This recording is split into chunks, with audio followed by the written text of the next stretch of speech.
Habang ang bigmaan laban sa Iran at mga kaalyadong terorista ang pangunahing balita sa gitnang silangan, mamaya ngayong taon, magkakaroon ng halalan ng Estadong Hudyo na tututok sa isyu ng reforma sa hudikatura. Ang epekto ng Oktubre 7 at kasalukuyang labanan ng pangunahing salik sa magiging resulta. Kailangan sagutin ng mga Israeli ang mahalagang tanong na ito. Mahalaga bang tagapangalaga ng karapatang sibil at demokrasya ng Estadong Hudyo ang Korte Suprema nila? O ito ba ay isang suwail at walang batas na institusyon na kumamkam ng kapangyarihan nang hindi ginagalang ang batas at ang layunin ay hadlangan ng demokrasya at ang kagustuhan ng mga botante? Ngayon, sa Think Twice, tatalakayin natin ng mas malalim ang isyong ito kasama ang eskolar na si Jonathan Green, ang may akda ng isang mahalagang bagong libro, Rogue Justice: The Rise of Judicial Supremacy in Israel.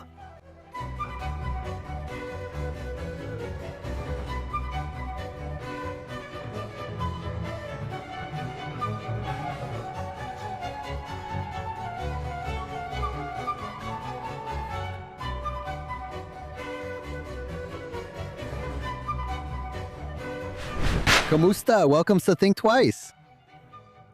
Ang 2023 ay matatandaan sa kasaysayan ng mga Hudyo dahil sa kalupitang ginawa ng mga Palestinian Arab noong Oktubre 7. Siyam na buwan bago ang madilim na araw na yon, muntik nang magkawatak-watak ang lipunang Israeli dahil sa mainit na debate sa reforma sa hudikatura. Ang mga panukala ng pamahalaan ni punong ministro Benjamin Netanyahu para kontrolin ang kapangyarihan ng hudikatura ng Israel ay sinalubong hindi lamang ng pagtutol kundi ng histerya at maraming tao ang nagprotesta sa kalsada laban dito.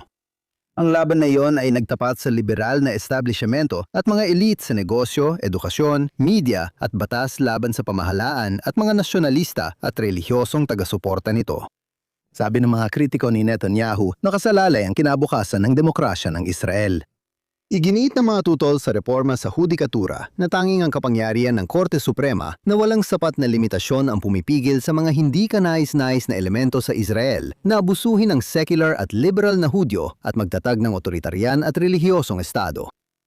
Itinabi ang mga argumento niyon matapos ang ikapito ng Oktubre dahil sa malaking bahagi, nagkaisang bansa upang labanan ng Hamas, Hezbollah at Iran.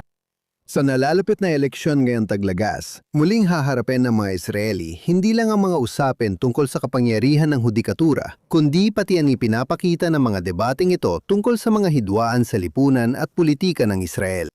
Masuwerte tayo na kasama natin ngayon ang isa sa pinakamapanuring tagamasid sa mga isyong ito. Si Jonathan Green ay isang Israeli-American na abogado at isang fellow sa Georgetown University Center for the Constitution.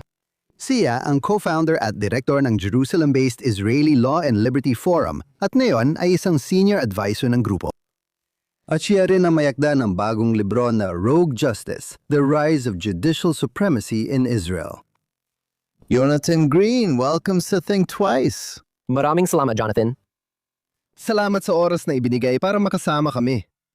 Bago natin talakayin ng mga argumento ukol sa mga legal na issue ng reforma sa hudikatura, gusto kong tanungin kung ang mainit na debate tungkol dito ay hindi tungkol sa batas, kundi mas sa politika at lipunan.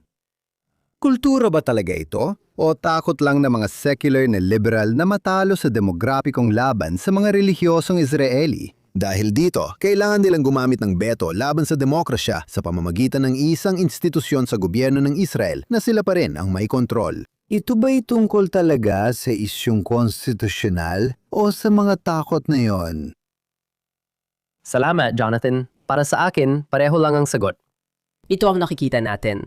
Malaking bahagi ng lipunan sa Israel, lalo na ang mga tumututol sa reforma sa hudikatura o sumusuporta sa hindi kapantay at hindi demokratikong kapangyarihan ng Korte Suprema ng Israel. Nagpapanggap silang usapan ito tungkol sa batas konstitusyonal o sa batas mismo. Kaya dapat nating harapin sila sa ganoong antas. Kailangan nating sagutin ang mga argumentong inilalabas sa larangan at konteksto ng batas. Kapag sinabi nilang katanggap-tanggap o may saysay ang ginagawa ng Korte Suprema sa Israel o sinabing hindi katanggap-tanggap, kakilakilabot o katapusan ng demokrasya ang reforma sa hudikatura, dapat nating sagutin sila sa parehong antas ng argumento. Kasabay nito, syempre, marami rin ang mas tapat o mas bukas. At sinasabi nila, sa totoo lang, hindi naman talaga ito tungkol sa batas. Hindi ito tungkol sa demokrasya o pamahalaan o korte. Ito ay tungkol lang sa kontrol at sa pagkakaroon namin ng kapangyarihan at pagpigil namin sa resulta ng demokratikong proseso dahil hindi namin gusto ang kinalabasan nito. Idadagdag ko pa, kahit isang tabi ang usaping kultural, binigyan diin ko sa libro na hindi ako gaanong tumutukoy sa dahilan, mas nakatuon ako sa ano at paalo. Pero kung isasantabi natin ang mga usaping kultural, panlipunan at pampolitika, maiintindihan ng sinumang kanluraning mambabasa habang binabasa ang librong ito kung gaano ka hindi katanggap-tanggap, kung gaano ka hindi napapanindigan, at kung gaano ka hindi mapapaliwanag ang mga elementong ito ng hudikaturang Israeli, kung gaano talaga kasama at hindi katanggap-tanggap ang mga naging aksyon ng Korte Suprema ng Israel.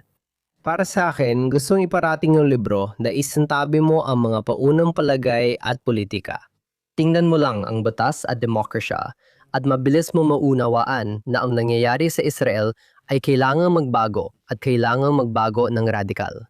Salamat sa panonood ng Think Twice. Kung nakikinig ka man sa amin sa alinman sa mga podcast platform o nanonood ng live sa Facebook o X o sa JNS YouTube channel, paki-like at mag-subscribe sa JNS. I-click ang kampana para sa mga abiso at bigyan kami ng magagandang review.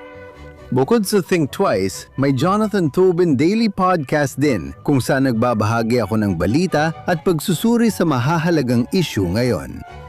Hanapin ang daily show sa Jonathan Tobin Daily sa JNS channel kung saan ka nakikinig ng podcast. Balik tayo sa programa ngayon. Sa tingin ko, ang tanong na gusto kong simulan habang pinapasok natin ang mga argumentong ito ay may kapareho ba nito sa ibang lugar? Para sa isang Korte Suprema o Hudikatura na magkaroon ng kapangyarihang inangkin ng Hudikatura sa Israel.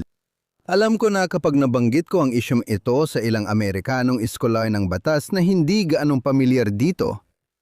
Kilala ko si Professor Jonathan Turley, na mas kilala bilang may akda at legal analyst sa Fox News, kahit profesor siya ng batas. At sinabi niya sa akin na nung una, nang lumitaw ang issue, inakala niyang papanig siya sa Korte Suprema ng Israel at sa hudikatura laban sa mga taong sumusubok pigilan ang mga hukom. Kaya ang kanyang hilig ay palaging pabor sa kung ano ang inaakala niyang pamamayani ng batas at alam mo, isang independenteng hudikatura. At pagkatapos, ay nalaman niya sa huli na hindi niya alam dati ang kapangyarihan na taglay ng Korte Suprema ng Israel. At napunta siya sa kabilang panig. Sumasangayan siya sa mga tagapantaguyod ng reforma sa hudikatura. Meron bang ibang lugar sa mundo na may Korte Suprema na katulad ng sa Israel? Jonathan, magandang punto mo. Sa tingin ko, mahalagang isaalang-alang na wala talagang katulad ng meron tayo sa Israel saan man sa mundo. Makikita natin na kapag tinanong mo ang mga taga-suporta ng judicial supremacy sa Israel, lalo na ang kampong pabor sa korte o mga nagpoprotesta, ito ang kanilang pananaw. Sinasabi mo, bakit hindi natin gamitin ang alinmang mekanismo o sistemang konstitusyonal mula sa ibang bansa? Pwede nating kunin yon ng buo. Kaya nating kunin ang buong sistema, magbanggit ka ng isa na tatanggapin mo at hindi sila papayag o hindi nila kayang magbanggit kahit isa. Walang ibang bansa sa mundo ang nagbibigay sa kanilang korte ng ganitong hindi demokratiko at walang pananagutang kapangyarihan sa pamamahala tulad ng kataas-taasang hukuman ng Israel at mga kinatawan nito. Kaya sa isang objetibong antas, wala talagang kahit anong malapit sa uri ng kapangyarihang naipon ng kataas-taasang hukuman ng Israel. At sa tingin ko, sulit magbigay ng ilang halimbawa, pero bago ko talakayin ang mga iyon, sasabihin ko muna. Ito ang isa sa pinakamahalagang dahilan kung bakit ko isinulat ang aklat. Sa ganitong paraan, kasi karamihan ng usapan at debate na ito ay nananatili at isinasagawa sa antas ng mga slogan, pangkalahatang pahayag at mga headline. Hindi talaga naunawaan ng mga tao kung tungkol saan ito. At sa tingin ko, napakaakit-akit na ikumpara ang sitwasyon sa Israel at isipin na ito ay konektado o katulad ng sarili mong pamilyar na mga jurisdiksyon, usapan at hindi pagkakasundo at iba pa. Ang demonyo ay nasa mga detalye o gaya ng sabi sa Israel, ang Diyos ay nasa mga detalye. Ibig sabihin, sa pangkalahatang antas, may iba-ibang opinion dito. At dapat ko sabihin, Nakakaakit minsan na makita ito na parang katulad ng iba pang mga authoritarian na pagsisikap sa ibang bahagi ng mundo kung saan, alam mo, ilan sa mga unang hakbang ng mga authoritarian na rehimen ay buwagi ng hudikatura, buwagi ng mga proteksyon para sa mga individual na karapatan at kalayaan, buwagi ng mga proteksyon para sa demokratikong proseso at iba pa. Pero sa sandaling tingnan mo ang mga detalye, sa sandaling suriin mo ito, kahit kaunti lang, kahit sa mababaw na antas, agad mo mauunawaan na hindi ito katulad ng mga iyon. Na ang pinakamalaking banta sa demokrasya ng Israel at pinakamalaking problema sa rule of law ay mismong Korte Suprema ng Israel at mga kaalyado at kinatawan nito. Maaari mo bang magbigay ng halimbawa kung paano ikinukumpara ang Korte Suprema ng Israel sa ibang korte? Madali ito dahil mahaba ang listahan at napakatindi ng mga halimbawa. Kaya mabibigay ako ng ilang madaling halimbawa agad na naiisip ko. Isa ay na-abolish ng Korte Suprema ng Israel ang mismong mga konsepto ng standing at justiciability. Kaya ang mismong ideya na ang tanging mga tao na maaring humingi ng remedyo mula sa korte ay yung mga may sariling individual na hinaing laban sa gobyerno. Tama ba? Kung napinsala ka ng gobyerno at may konkreto kang personal na alitan, saka ka lang pwedeng dumulog sa korte para magpasya, hindi ganito sa Israel. Magpasya ang korte na kahit sino pwedeng magsampa ng petisyon sa kataas-taasang hukuman ng Israel. Tinatawag nila itong public interest petitioner na pangunahing layunin ay tutulan ang anumal aksyon ng gobyerno. Inalis ng kataas-taasang hukuman ng Israel ang standing, isang mahalagang tradisyonal na hadlang sa hudikaturang kapangyarihan sa mundo. Isa pang malaking halimbawa ay al justiciability. Ibig sabihin, may mga issue na hindi saklaw ng korte. Nagdesisyon ang kataas-taasang hukuman ng Israel na kaya nilang talakayin ang lahat ng issue. Walang uri ng aksyon ng pamahalaan na hindi saklaw ng kapangyarihan ng korte at wala ring aksyon na hindi maaring suriin, pag-isipan at syempre pawalang bisa o ipawalang saysay ng korte at iba pa. At ito ay mahalaga dahil sa lahat ng korte sa mundo, nakabatay ang mga ito sa paniniwalang hindi lahat ng tanong tungkol sa pamahalaan at pulisiya ay maaring resolbahin ng korte. O ito ay tanong na saklaw ng korte o maaring isaalang-alang sa legal na paraan. Isantabi muna natin yon, magbibigay ako ng dalawang malaking halimbawa para luminaw ito. Isa ay ang doktrina ng pagiging makatuwiran. Ito ay doktrina o pamantayan sa pagsusuri na nilikha ng kataas-taasang hukuman ng Israel noong huling bahagi ng dekada 80 at unang bahagi ng dekada 90. At sinasabi nito na susuriin nila ang bawat desisyon at polisiya ng gobyerno batay sa merito nito. Ibig sabihin nito, gamit ang iba't ibang legal na termino, magpapasya ang hukuman kung sang-ayon ba kami bilang mga hukom o hindi sa desisyon ng pamahalang ehekutibo. At pagkatapos ay pawawalang bisa namin ito. Sa mismo mga salita ng hukuman, sinabi nila na tatanungin nila kung tama bang tinimbang ng gobyerno ang mga magkatunggaling salik at konsiderasyon. Kung tama bang tinimbang ang mga magkatunggaling salik at konsiderasyon. Ito, syempre, ang pinakapuso ng mismong pamamahala. At ito ay simpleng nagtatanong, sang-ayon ba kami sa naging resulta? Sa tingin ba namin ay makataruan ang naging resulta? Kung tama ba ang ginawa ng gobyerno? Ang doktrinaw ito, kapag pinagsama mo ito sa standing at justiciability na nabanggit ko noon, kaya kahit sino pwedeng magpetisyon sa Korte Suprema laban sa kahit anong aksyon ng gobyerno sa anumang dahilan, kahit walang legal na batayan. At ang naging resulta ay nakialam ang korte sa lahat ng may isip mong bahagi na aksyon ng ehekutibo ng gobyerno at nakialam sa bawat aspeto na maari mong maisip. Sa tingin ko, isang napakalaking halimbawa nito na mahusay na nagbubuklod sa lahat ng ito ay ang mga pagtatalaga sa sanggay ehekutibo. Sa tingin ko, magandang halimbawa ito para sa mga mula ibang jurisdiksyon dahil hindi ito nangyayari saan man pa sa mundo. Sa Israel, regular na sinusuri ng Korte Suprema ng Israel ang tinatawag na bisa o legal na pagiging makatwiran ng bawat mataas na antas ng pagtatalaga. Sa lahat ng salay ng ehekutibo, pati mga cabinet minister at pinuno ng mga departamento at ministeryo ng gobyerno, tama?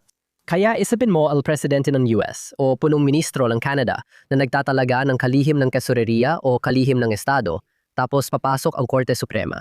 Ito ay pinapetisyon ng isang taong walang reklamo, isang random na non-profit NGO o individual na mamamayan dahil lang hindi sila sang-ayon at tingin nila hindi ito matalinaw ideya. Ang korte ay nakikialam sa pagtatalaga sa gabinete at sinabing hindi makatwiran pero hindi ilegal ang iyong desisyon. Wala namang nilalabag na batas o mahigpit na alituntunin, tama? Isang tabi na natin yon. Hindi ito makatwiran kaya hindi balido, gaya ng ginawa ng Korte Suprema ng Israel sa mga ministro ng gabinete. Ginawa na nila ito para sa lahat ng pinakamataas na executive appointment.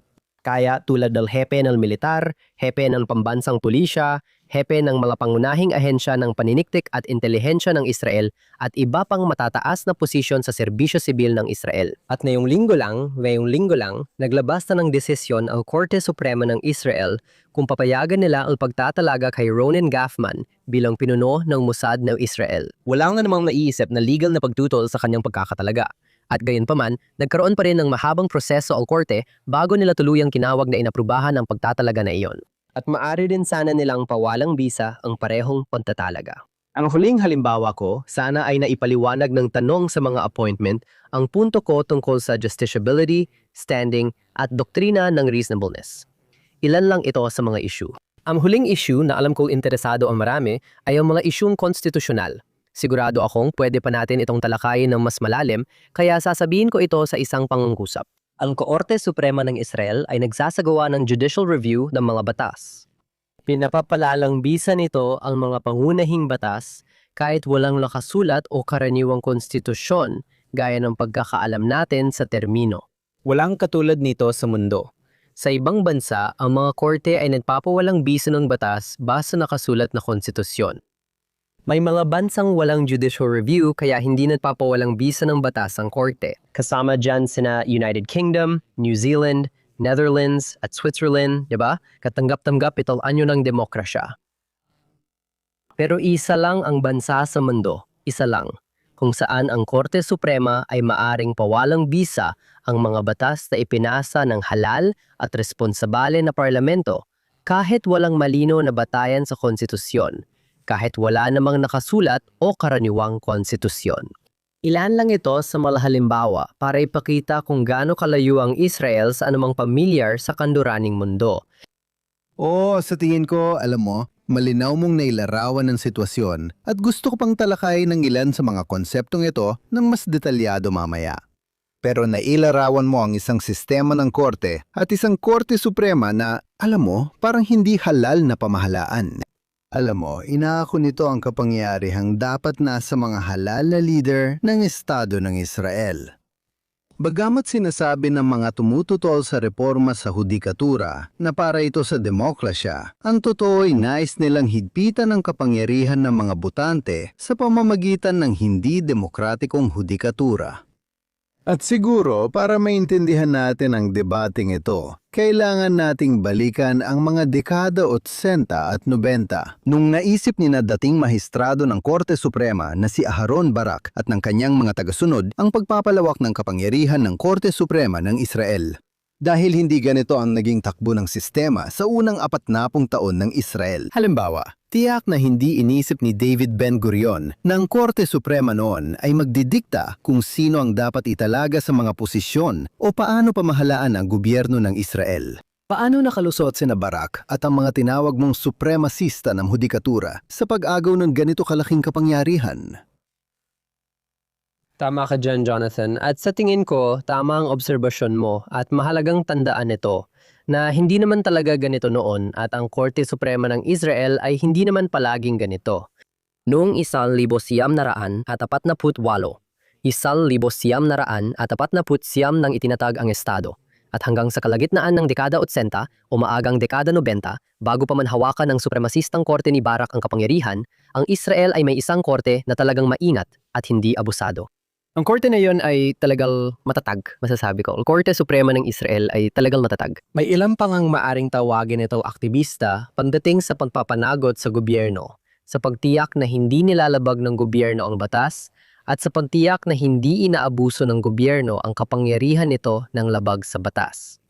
Napakaseryoso at matatagal korte sa pagkatanggol ng individual na karapatan at kalayaan, at kinikilala pa nito ang mga hindi nakalistang karapatan bilang bahagi ng demokrasya kahit wala sa batas. Kaya ito ay isang korte na seryosong tinutukan ang pagpapasya sa mga usapin ng karapatan.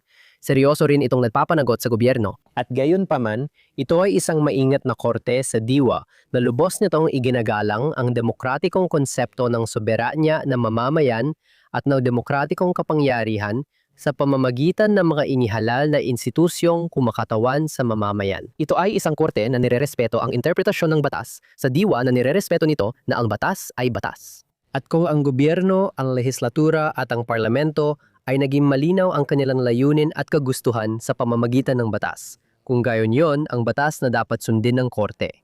At isang pangulahing paggalang sa ideya ng kataas-taasang kapangyarihan ng parlamento sa katotohanang walang konstitusyon ang Israel. At dahil dito, paulit-ulit nang sinabi ng korte na, syempre, wala itong kapangyarihang pawalang bisa ang mga batas na ipinasa mismo ng lehislatura. Tama ang obserbasyon mo na ang Israel ay may mahinahon o demokratikong korte sa malaking bahagi ng kasaysayan nito hanggang dekada 80 at 70. Biro ko, Jonathan, dapat tayo mag-drinking game tuwing babanggit si Aaron Barak, mag-toast tayo. Pero isang tabi muna natin yan. Dahil siya ang bida sa drama na ito. Tama. At tinalakay ko ito ng kaunti sa detalye sa aking libro, lalo na sa introduksyon. Sinabi ko na inilalarawan ko ang anino ni Aaron Barak na bumabalot sa buong sistemang legal ng Israel, lalo na sa Judicial Supremacia. Walang duda na si Aaron Barak, Magistrado Aaron Barak, ang naging pangunahing puwersa at arkitekto ng Korte Suprema ng Israel ngayon at ng Judicial Supremacia gaya ng pagkakakilala natin dito. Bakit ito nangyari at paano ito napalusot ng korte? Isa ito sa mga malaking tanong. At sa tingin ko, alam mo, isa sa mga bagay na tinutukoy mo at nabanggit mo na rin kanina ay, syempre, may kinalaman ito sa mga umiiral na tensyon sa lipunan at manalaking pagbabago sa politika at demografiya sa Israel. Hindi ito lihim at madalas na binabanggit o inaamin ng iba't ibang grupo. At para gawing maikli, noong 1977 ang mga kanan sa Israel, particular ang Likud, ay unang nakakuha ng kapangyarihan sa kasaysayan ng Israel. At bago iyon, ang politika at pamahalaan ng Israel ay pinamunuan ng mga kaliwang partido, partikular ang Partido ng Paggawa at mga manggagawa ng Israel at iba't ibang anyo nito. Kaya ito ay isang malaking pagbabago sa Israel.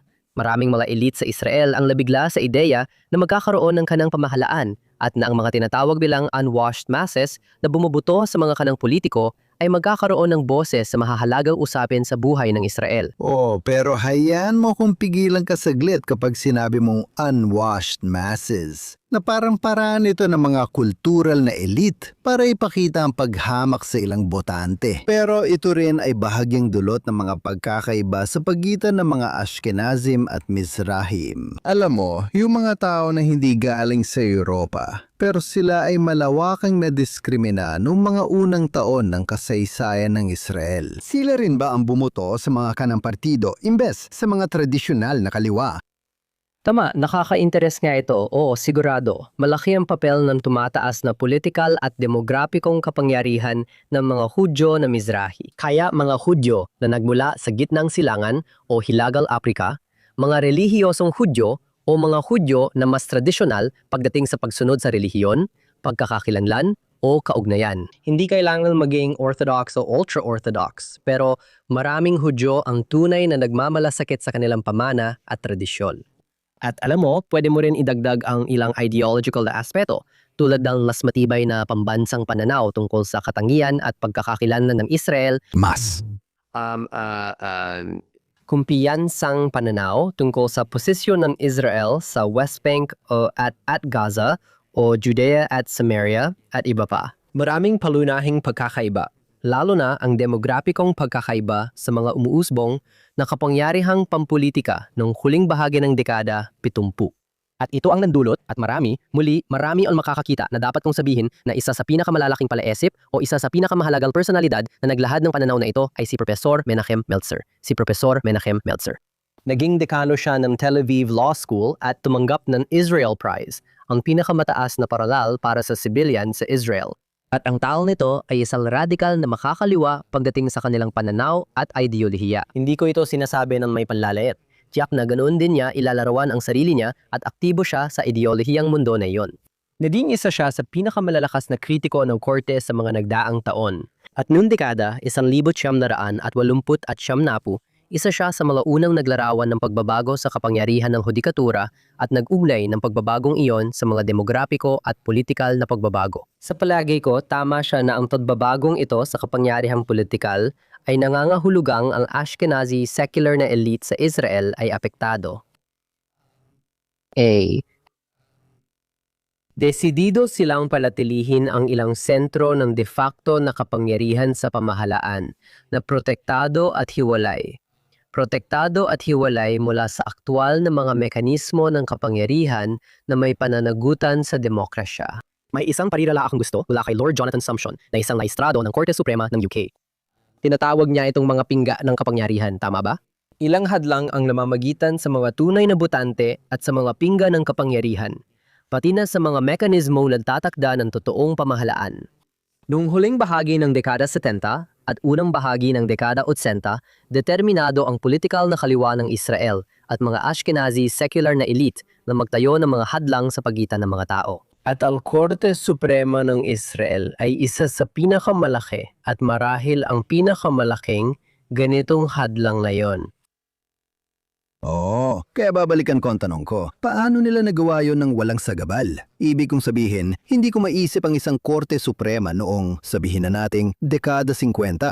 O alam mo na, ginagawa at ipinapahayag ito tulad ng ginawa ni Barak, iginit ang kapangyarihan ng mga korte.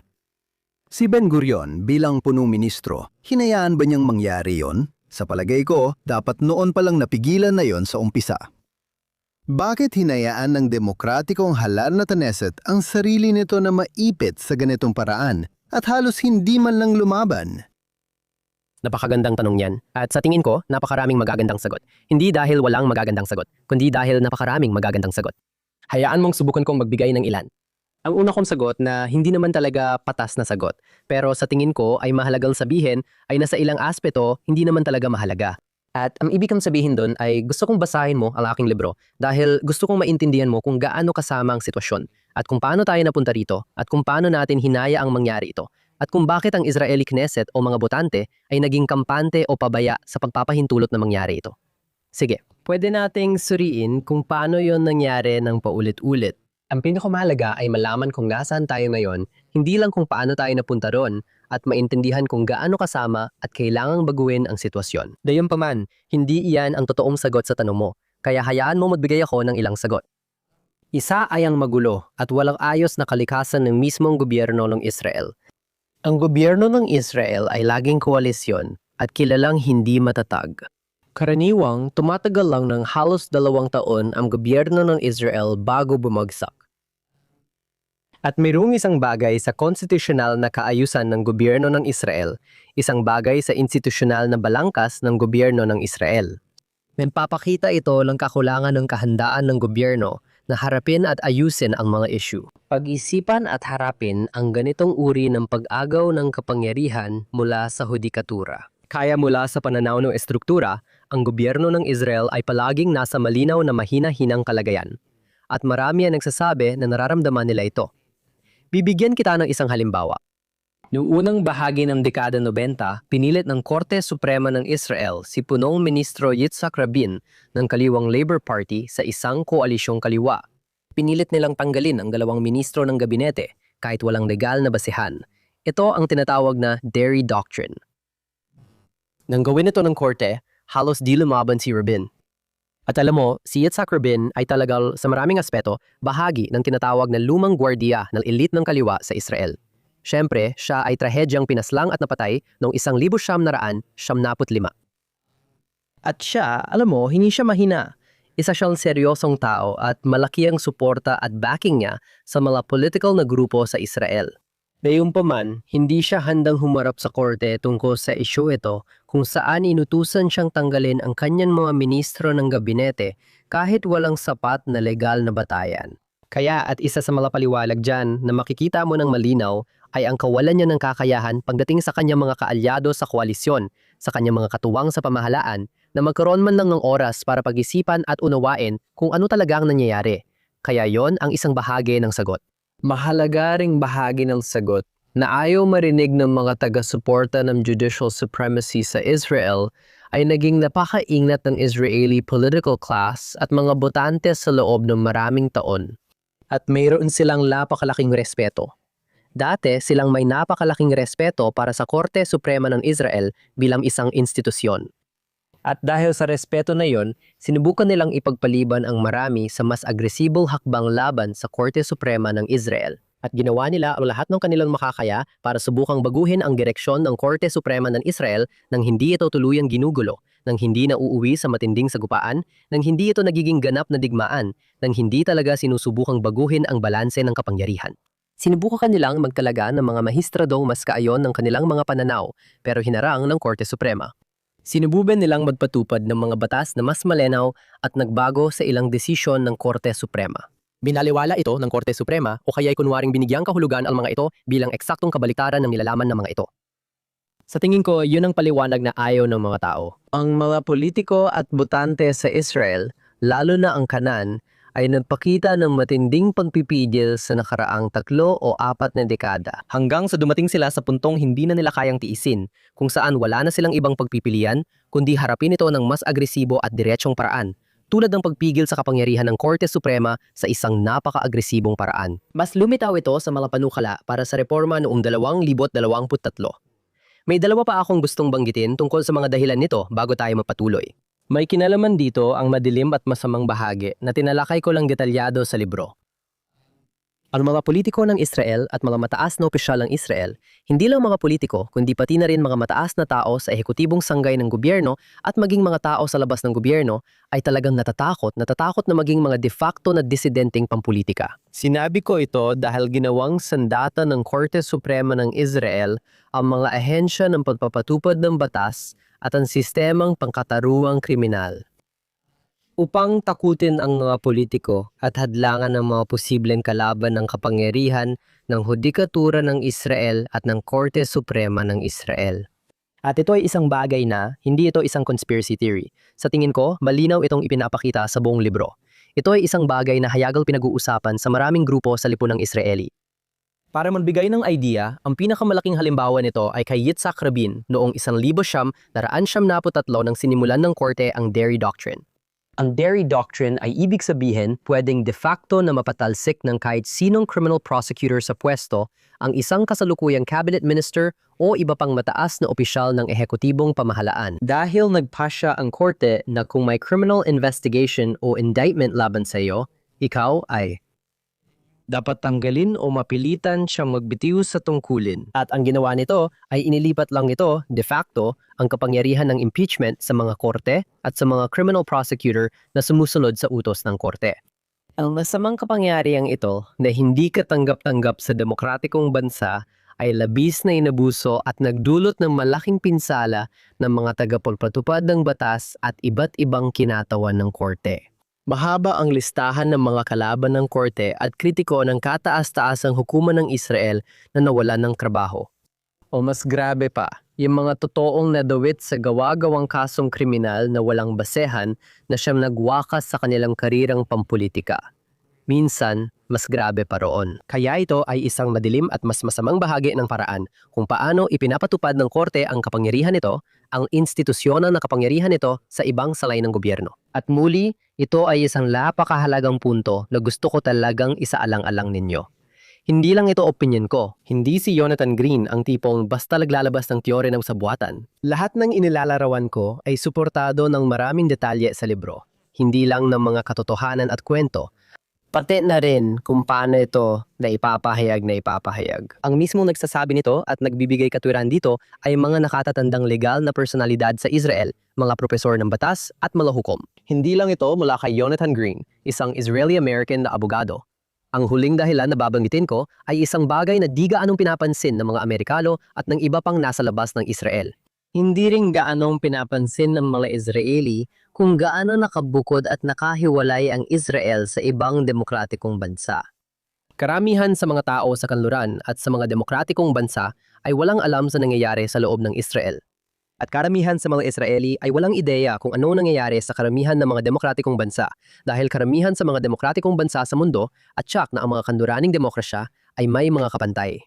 Mayroon silang mga bansang kapares kung saan madali regular at karaniwan ang palitan ng mga ideya at impormasyon. Tama ba? At ito man ay linguistical o territorial, geographical o kultural at etniko.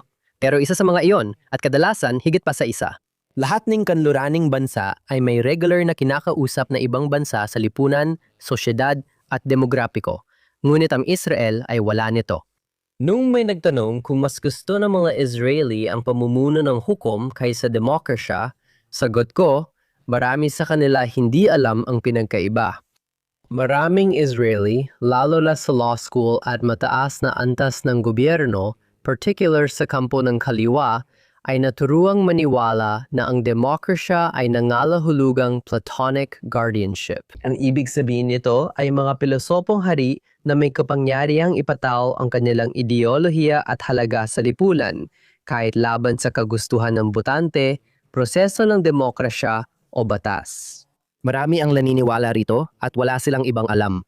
Dalawa sa pangunahing prinsipyo ng English common law at batas sa Amerika ay ang standing at justiciability na naglilimita sa kakayahan ng demanda at hukom na makialam sa iba't ibang kontrobersya. Pero hindi naniniwala ang mga hukom ng Korte Suprema ng Israel na angkop ito sa kanilang trabaho. Naipaliwanag mo na kung ano ang mga prinsipyong ito at kung bakit hindi ito kasalukuyang naangkop sa Korte Suprema ng Israel. Pero paano nagawa ni Justicia Barak, alam mo yon, na bigla na lang ilabas ito mula sa wala? Ang ideya ng isang korte na may karapatang makialam sa kahit anong bagay. Ibig kong sabihin para bantayan ang bawat aspeto ng gobyerno at walang limitasyon dito. Bakit niya ginawa iyon? Bakit niya, alam mo yan, sa tingin ko, napag-usapan na natin, napagdaanan na natin, kung ito ba ay dahil sa politika, sa nagbabagong ugali ng lipo ng Israeli, pero saan talaga nanggaling yon? Yung ideya na ang korte ay pwedeng basta mga babaw sa lahat ay parang kapangyarihan ng hari sa medieval na monarkya. Alam mo, walang limitasyon sa kapangyarihan ng hari para gawin ang gusto niya. Gaya ang kasabihang Pranses, c'est le vouloir du roi, c'est le vouloir de loi. Ibig sabihin, ang gusto ng hari ay batas din. Tama. Paano naging hari ng Israel ang kataas-taasang hukuman ng Israel? Tama, parang l'état c'est moi o kung ano man yon, Tama ba? o ako al estado. Napakagandang tanong niyan. Sa tingin ko, maraming posibleng sagot dyan, pero sasabihin ko lang na mabilis na, alam mo, una sa lahat, si Aharon Barak mismo ay isang napakatalino at mahusay na legal na, Buhay pa siya. Hindi natin siya pwedeng ilagay sa nakaraan. hindi ko alam kung talagang napakatalino siya. Ibig kong sabihin, hindi ko alam kung hanggang ngayon ay napakatalino pa rin siya, pero nung panahon na yon ay talagang kinikilala siya. At nagbibiro lang ako, syempre hanggang ngayon ay isang mahusay na dalubhasa sa batas. Sa maraming paraan, parang isang henyo sa batas. At sa tingin ko, walang sinuman ang makakaalis niyon sa kanya. Biniyayaan din siya ng dalawa pang mahahalagang katangian na naging mahalaga sa kung paano niya ito nagawa. Isa ay ang pambihiral karisma at personal, alam mo na, kakayahang bumuo at mapanatili ang personal na relasyon sa marami sa kanyang mga kalaban, intelektual, politikal, ideolohikal at iba pa. Ang pangatlo ay talinong pampolitika. At marami ang nag-uusap tungkol dito. At muli, hindi ito teorya ng sabuatan. Maraming tao ang nag-uusap tungkol dito, kabilang na ang mga taga-suporta ni Barak. Maraming nag-uusap tungkol sa strategic court ni Barak at kung paano sopistikadong isinulong ni Aharon Barak at mga kaalyado ang kanilang mga reforma at pagbabago sa kapangyarihang hudisyal ng Israel. Walang duda na, una sa lahat, para suportahan ang ginawa niya, si Barak, alam mo, ay gumamit ng mga kahalahangal argumento sa hudikatura na talagang mahirap tapatan. Karamihan sa kanyang mga kalaban, politikal man o hudisyal, ay walang sapat na kasangkapan, kaalaman sa batas, oras o kakayahan para seryosong tumbasan ang mga argumentong yon. At sa oras na may nakarealize kung ano ang nangyayari, o sa oras na ang ganitong uri ng intelektual na argumento laban dito ay tuluyang nabuo at nagkaroon ng lakas, tapos na ang lahat. At kumbaga, huli na ang lahat.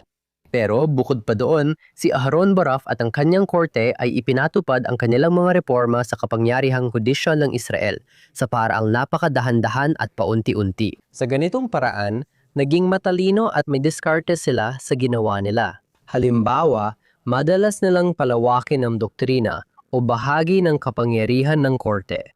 Pero ginagawa nila ito sa pamamagitan ng dissenting opinion o kaya naman ay sa iba pang paraan. Si Hauenbach ay gagawin ito sa pamamagitan ng dissenting opinion o gagawin nila ito sa tinatawag na dicta na ibig sabihin ay bahagi ng desisyon na hindi talaga mahalagang bahagi ng mismong desisyon. Hindi ito. Ito ay tungkol sa mga legal na paliwanag sa likod ng desisyon, mga teorya kung bakit ginagawa ng korte ang kanilang ginagawa.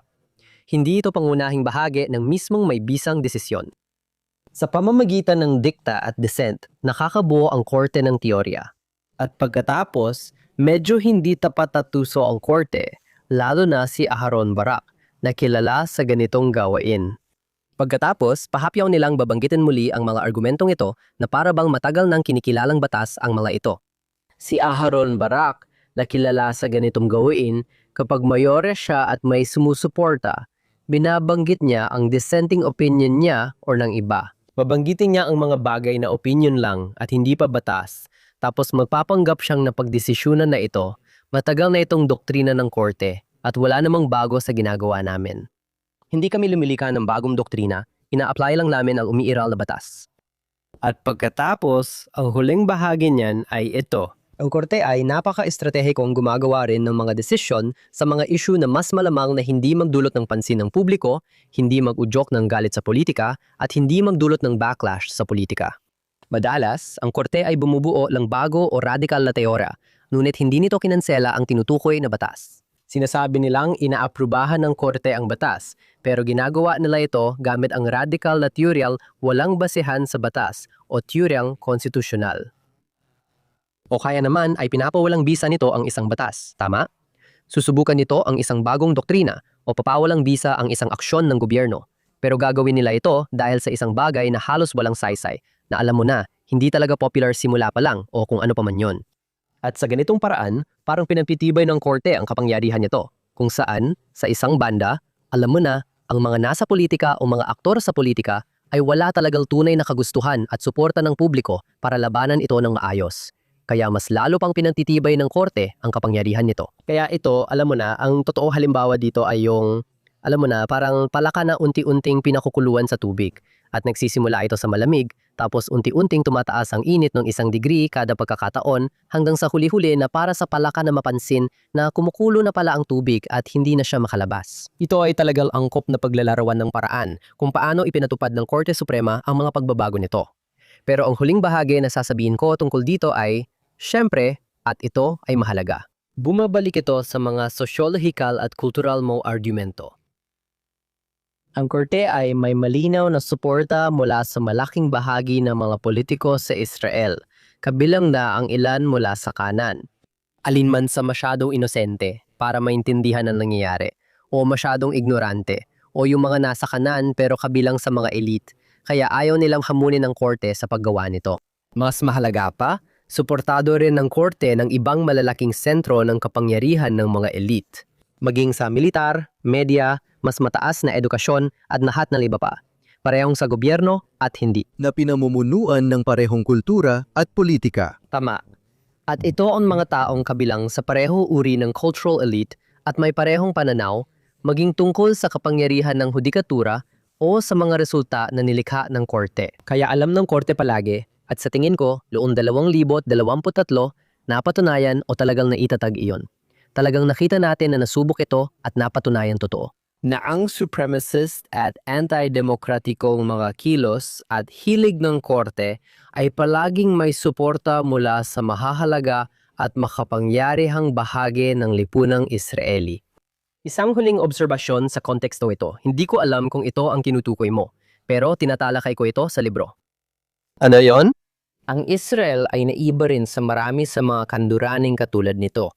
Dahil wala itong kaparehong orihinal na mga liberal-demokratikong pagpapalagay tungkol sa kapangyarihan ng pamahalaan. At ang ibig ko sabihin doon, hindi ko ito ibig sabihin sa parang sinasabi ng iba kung tungkol ito sa rule of law o mga individual na kalayaan o anumang katulad nun. Hindi talaga yon ang punto. Ang tinutukoy ko ay ang pangunahing paniniwala na ang kapangyarihan ay nasa kamay ng populasyon o demos na siyang may tunay na soberanya. Tama ba? Ang ideya ng soberanya ng mamamayan, ang ideya ng tunay na kapangyarihan ng tao, at na ang demos mismo, ang mga botante mismo, ang siyang dapat pagkatiwalaan. Sila ang tunay na tagapangalaga ng lipunan. At ilan sa pinakamalaki, at syempre sa demokratikong kaayusan, ilan sa pinakaproblemadong elemento sa lipunan. Dapat pagdudahan ng pamahalaan, hindi lang matataas na opisyal, kundi pati ang mga nasa serbisyong sibil at burokrasya.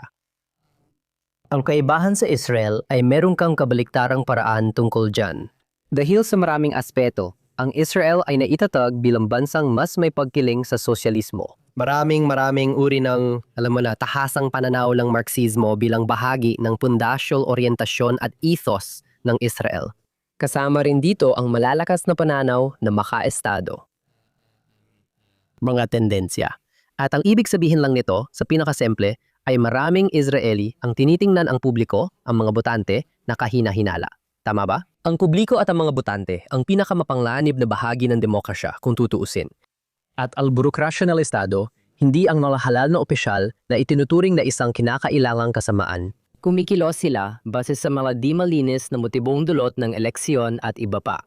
Pero ang burokrasya ng Estado, civil service, at nakaugat na uri ang dapat pagkatiwalaan.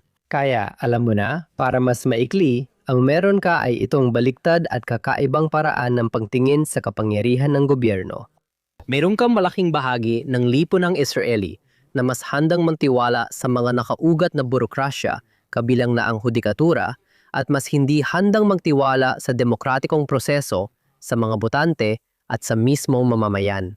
Dahil dito, mas madali na lang tanggapin at suportahan ang kataas-taasang kapangyarihan na hudikatura na ipinakita ng Korte Suprema ng Israel sa nakaraang 4 na dekada.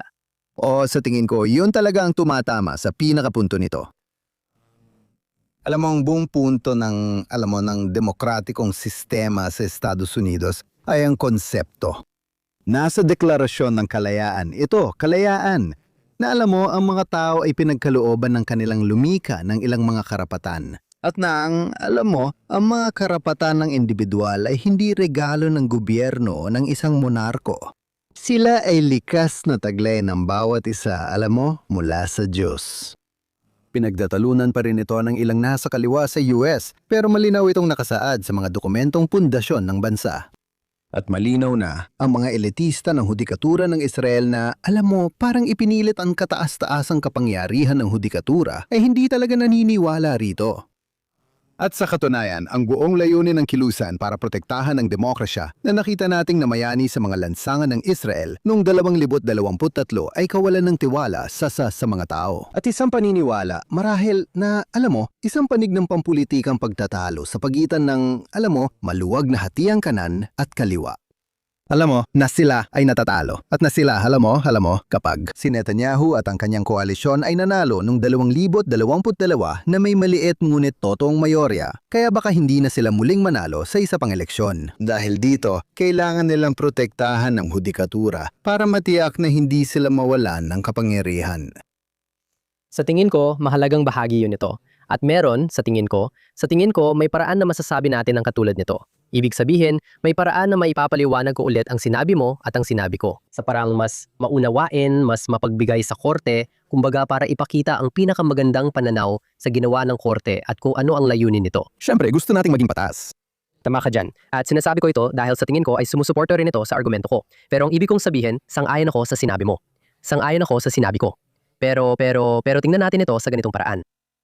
Sa pinakamapagbigay at pinakamaunawaing pagbasa ng ginawa ng korte, sabihin na lang, kinilala na ito ng korte at ng mga taga-suporta. Tama ba na may kahinaan ang sistema ng pamahalaan ng Israel at kulang ito sa balanse laban sa kapangyarihan ng nakararami?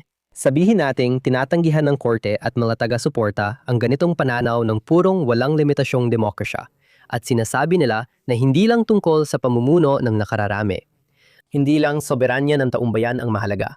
Lahat tayo ay sang-ayon na dapat may balanse sa kapangyarihan ng nakararami. Sang-ayon tayong lahat na may dapat na balanse at limitasyon sa kapangyarihan ng nakararami, gaya ng sinasabi ng korte. Sa palagay ko, maraming konstitusyonalista sa US at kanluraning bansa ang sang-ayon sa prinsipyong iyon sa teorya, na sa pinakamainam na demokrasya, dapat may nakasulat na konstitusyon. Dapat may iba't ibang sopistikadong mekanismong nagbabalance at pumipigil sa kapangyarihan ng nakararami.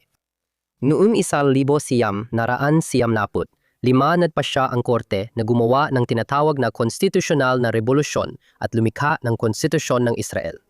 Mas mahalaga, sinabi nilang, kulang ang aming checks and balances. Tama ba? Kami, ang mga hukom, sa kawalan ng mga checks and balances na itinuturing naming mga hukom na sapat, kami na lang ang mapapatao ng mga limitasyong ito sa pamahalaan ng Israel at sa pampublikong buhay ng Israel at sa esensya, sa lipulang Israeli at sa mga botante ng Israel.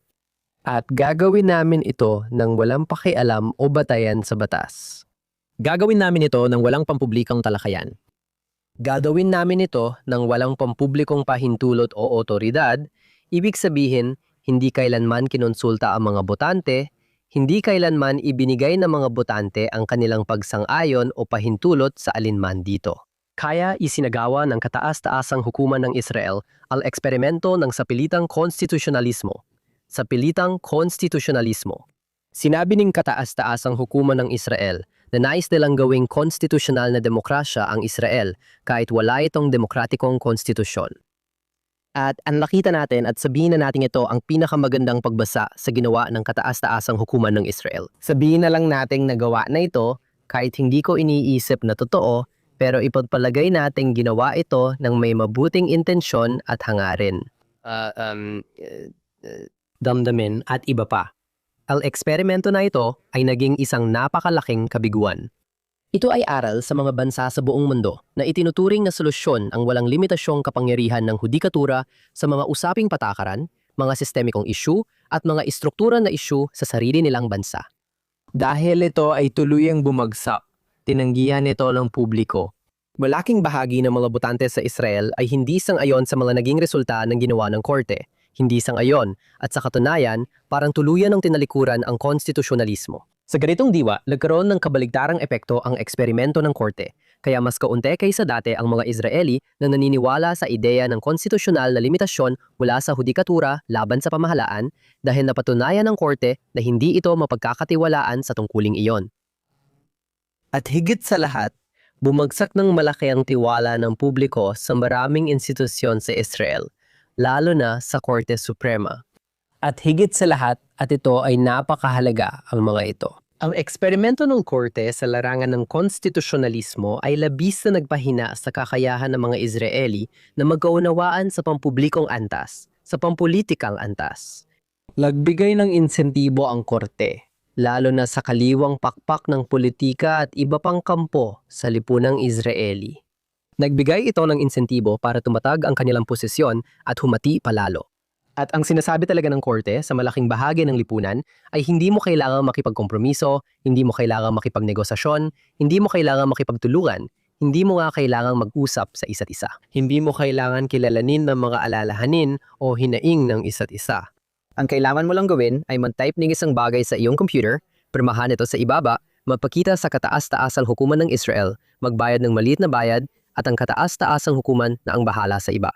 Ipapata ng kataas-taasang hukuman ang mga mungkahi mong pulisiya, kabilang ang paborito mong demokratikal mekanismo sa buong lipunan. At iwan ko kayo ng ganitong kaisipan o puntong ito na walang teorya ng demokrasya o ng konstitusyonalismo. At wala ring bansa sa mundo na sa aktwal ay kayang suportahan ang ganitong sistema. Walang anuman sa mundo na maaring sumuporta sa ideya na ang mga hukom, na ang mga korte, ang siyang magpapatao ng sistemang konstitusyonal sa isang bansa. Walang lugar sa mundo na walang tanong gaya ng, dapat ba tayo magkaroon ng konstitusyon? Ano ang nilalaman nito? At ano ang mga checks and balances? Isipin mo ang Federalist Society at Federalist Papers. Diba? Ano ang mga tanong na tinutugunan nila? Walang bansa sa mundo, walang teorya sa mundo na sumusuporta sa ideya na ang mga hukom ang dapat sumagot sa tanong na iyon, na ang mga hukom ang magpapasya. Tinutukoy dito ang mga counter-majoritarian na mekanismo, mga limitasyon sa majoritarian na kapangyarihan, at iba pa. Yan ang layunin ng Korte Suprema ng Israel. Iyan ang epektibong ginawa nito sa loob lang 30 o 40 taon, ipinataw ang sarili nitong mga sagot sa mga tanong ng lipunang Israeli.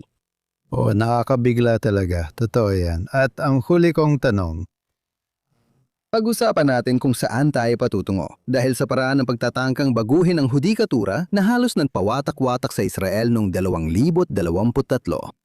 Malawak ang tinatanggap na ang pagkakahati-hati sa lipunang Israeli na alam mo, nagdulot ng usapin tungkol sa digmaang sibil. Totoo man yun o hindi, ang siyang nag-udyok sa Hamas na umatake noong Oktubre 7. Makatuwiran bang isipin, kahit na may bagong Knesset, kahit na, alam mo, ang parehong partido na nagpanukala nito noong 2023 ay muling mahalal, na malinaw naman, alam mo, hindi sigurado. Sabi ng ilan, tiyak na hindi ito mangyayari. Pwede ba itong maipasa sa nakikinita ang hinaharap kahit kinakailangan na ito agad? Maari bang matigil ng mga nagprotesta at, alam mo, ng mga lumabas sa kalsada noong 2023 at ng kanilang mga elitistang taga-suporta at kaalyado ang reforma ng walang hanggan? Dahil sa ideyang ito na kung pagdedebatehan at pagdedesisyunan pa ng Israel, sisira ito sa bansa. At ang paniniwala ng ilan sa mga napoprotesta na, alam mo, kung ang sistema, gaano man ito kaloko, hindi makatuwiran at hindi demokratiko, ay hindi mapanatili. Si Ilmar Ben-Gvir ang magiging diktador ng Israel at sisirain ang buhay ng lahat. Sa tingin ko, tinatanong mo ang $1,000,000 na tanong. Saan tayo pupunta mula rito? At may pag-asa pa ba para sa pagbabago? Dahil sa sobrang pagkakahati ng mga opinyon tungkol dito sa Israel, Kung paano pag-usapan ang heckler's veto. Sa totoo, epektibong nag-veto ang mga nagpoprotesta. at mahalagang bahagi yon, ibig sabihin hindi lang ito usapin ng pagkakahati-hati. Tanong ito kung gaano ka-extreme ang mga hakbang na handang gawin ng mga kalaban. Tama ba? Kung may mga kalaban kang handang gawin, ang matitinding hakbang na talagang naglalagay sa panganib sa kapakanan ng Israel, minsan pati mismong kaligtasan ng Israel, ano pa ang magagawa mo laban doon? Mahirap talaga ang tanong na ito at wala ring madaling sagot. Gusto ko lang din mag-iwan ng palaisipan sa mga tao. Alam mo, mas gusto lang tao ng positibong sagot. Sa akin, gaganda rin lahat, pero lalala mula ang sitwasyon bago yon. At kailangan mong harapin ang ilang napakahirap na mga hinaharap na pagtatalo sa lipunan ng Israeli ukol sa isyong ito. Ibig sabihin, alam mo, kahit tawagin mo silang nasa kanan, sa tingin ko yung mga pro-demokrasya na tinig sa Israel. Yung nais buwagin ang supremasya ng judikatura, tiyak susuko sila. Sasabihin nila na kailangan nating tanggapin ang sistemang pinamumunuan ng judikatura, kahit wala talagang boses ang ating kampong pampulitika sa pamahalaan, kahit paulit-ulit tayong manalo sa eleksyon. O ang kabilang kampo ay kailangang umamin na may mga tunay na problema dito, malalalim at matitinding problema na kailangang tugunan. Hindi ito kayang solusyonan ng mababaw na paraan. Kailangan itong tugunan sa, alam mo, sa libro ko, sinabi ko na hindi ito pwedeng daanin sa bulldozer pet, kundi sa tuloy-tuloy na paggamit ng maso. Dapat malaki at matibay ang mga hakbang para ayusin ang mga problemang ito ng kataas-taasang hukuman ng Israel. Kapag naintindihan nila, doon lang natin mareresolba ang mga issue ito. Anong ibig sabihin yan? Dalawang bagay ang sasabihin ko at ginagawa ko ito. Binibigyang diin ko ito sa libro. Ang isa ay tungkol sa edukasyon. Ang kampo ng mga Israeli supremacist at lalo na sa kaliwa, ang kampo ng mga judicial supremacist ay kailangan maunawaan kung gaano kasama ito. Kailangan nilang magkaroon ng mas edukadong pag-unawa sa demokrasya, sa pamahalaang kanluranin na nakabatay sa mamamayan, sa liberal na kanluraning kaayusan, sa konstitusyonalismo at iba pa, sa tradisyong demokratiko ng kanluran. Upang maunawaan kung gaano ito kabaliw, at hindi lang kung gaano kabaliw, kundi kung gaano ito nakakasama, kung gaano ito mapanira para sa anumang malayang lipunan, para sa anumang demokratikong lipunan. At kailangan nilang magkaroon ng tunay na pag-unawa tungkol dito. Yan ay isang bagay na sa tingin ko ay maaring gampanan ng mga Amerikano, kapwa ng Amerikanong Hudyo na diaspora at ng mga Amerikano sa pangkalahatan, pati na rin ng kaluran sa pangkalahatan, maaari tayo magkaroon ng bahagi dyan. Maaari kang makatulong maghatid ng mensahe sa mga Israeli, kabilang ang mga nasa kaliwa na kadalasan ay kaalyado at kaibigan.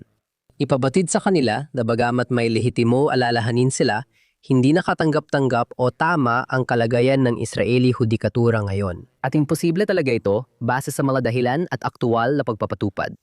Kaya, isang malaking bahagi nito ay ang malawakang edukasyon para sa mga botante ng Israel, lalo na sa kaliwa. Isang mas praktikal na mungkahi na ibinibigay ko ay ang magkaroon ng isang kapulungang konstitusyonal. Jonathan, Nabanggit mo na ilang beses nang sinubukan ng Israel gumawa ng konstitusyon sa mga nagdaang taon. Pero nakakagulat, halos walang nadmungkahi na magkaroon muli ng Constitutional Assembly.